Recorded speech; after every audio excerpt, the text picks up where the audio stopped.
সম্মানিত দর্শক শ্রোতা, আসসালামু আলাইকুম ওয়া রাহমাতুল্লাহি ওয়া বারাকাতুহু। আমাদের আজকের অনুষ্ঠানের বিষয়বস্তু হলো পবিত্র মাহে রমজানে মহানবী মুস্তাফা সাল্লাল্লাহু আলাইহি সাল্লামের ইবাদত।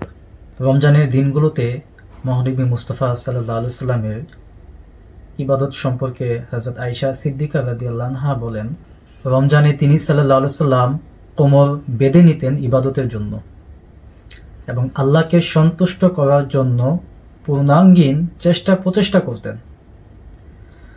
মহানবী সাল্লাল্লাহু আলাইহি সাল্লামের ইবাদতের বর্ণনা এভাবেও পাওয়া যায় যে রাতে ইবাদতের সময় তার সাল্লাল্লাহু আলাইহি সাল্লামের বক্ষ আল্লাহ তাআলার সমীপে কান্নাবনত হতো, হৃদয় বিগলিত হতো এবং বুকের মাঝে এমন শব্দ শোনা যেত যেভাবে হাঁড়িতে পানি টকবক করলে শব্দ হয়। পবিত্র মাহে রমজানে প্রাণপ্রিয় নবীজি সাল্লাল্লাহু আলাইহি সাল্লাম অন্য সময়ের চেয়ে অনেক বেশি দান সৎকার করতেন।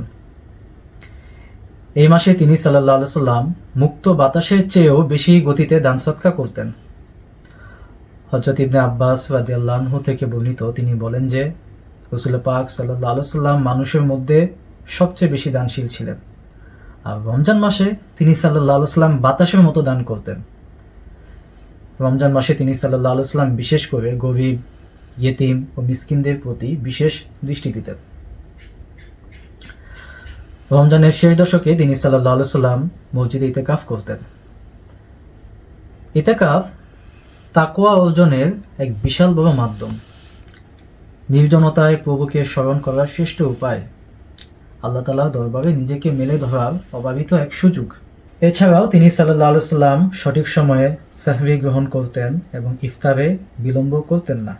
তাই আমরা যদি সত্যি মহানবী সাল্লাল্লাহু আলাইহি সাল্লামকে ভালোবাসি এবং মহানবী সাল্লাল্লাহু আলাইহি সাল্লামকে ভালোবাসার দাবি করি, তবে রমজানে তার সাল্লাল্লাহু আলাইহি সাল্লামের ইবাদতের পদাঙ্ক অনুসরণ করা আমাদের জন্য একাংশ কর্তব্য।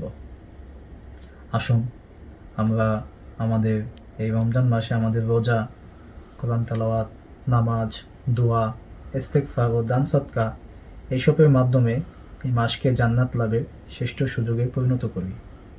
আল্লাহ তাআলা যেন আমাদেরকে মহানবী সাল্লাল্লাহু আলাইহি সাল্লামের আদর্শে মাহে রমজান কাটানোর তৌফিক দান করেন।